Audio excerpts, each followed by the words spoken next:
Ya, sekarang saya sedang bersama dengan Bapak Horas Sirait. Di sini kami akan membicarakan tentang hukum yang beredar di Indonesia. Ya, Bapak, selamat sore, Pak.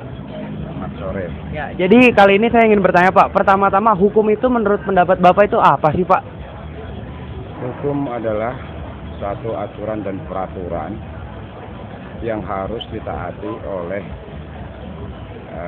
warga negara. Dalam hal ini kalau kita lihat hierarki perundang-undangan yang ada di Indonesia, pertama Undang-Undang Dasar 45, kedua adalah undang-undang, ketiga adalah peraturan pengganti undang-undang atau Perpu, empat adalah Kepres, dan kelima adalah Inpres, instruksi presiden. Kepres maksudnya keputusan presiden. Nah, bagaimana dimaksud dengan hukum itu seperti apa? Itulah yang dimaksud tadi, hierarki perundang-undangan itu yang harus ditaati, yang menjadi suatu aturan dan peraturan yang berlaku di negara Indonesia ini. Jadi hukum itu adalah mengikat yang harus ditaati dan harus dituruti oleh setiap warga negara Indonesia. Seperti itu kalau yang dimaksud dengan hukum itu, menurut pendapat kami. Baik.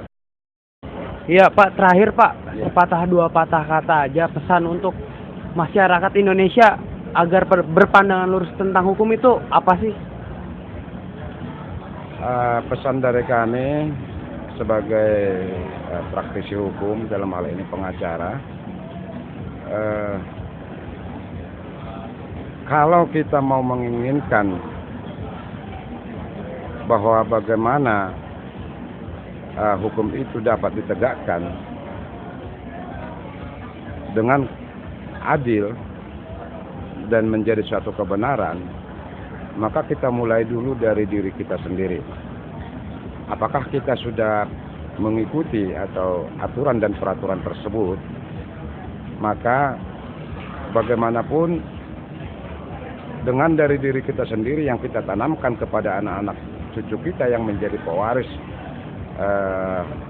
bangsa dan negara kita ini nantinya, kita jangan melihat kepada artinya ketika kita menginginkan hukum itu harus ditegakkan dengan kebenaran dan keadilan, maka kita harus mendapatkan seketika itu juga. Saya pikir tidak seperti itu. Jadi sebaiknya mari kita sebagai warga negara Indonesia mengikuti aturan dan peraturan atau hukum yang berlaku di negara kita, dan itu yang harus kita tanamkan kepada anak cucu kita. Saya pikir demikian. Terima kasih. Baik, terima kasih. Sekarang wawancara saya bersama Bapak Horas sudah berakhir. Sekian dan sampai jumpa.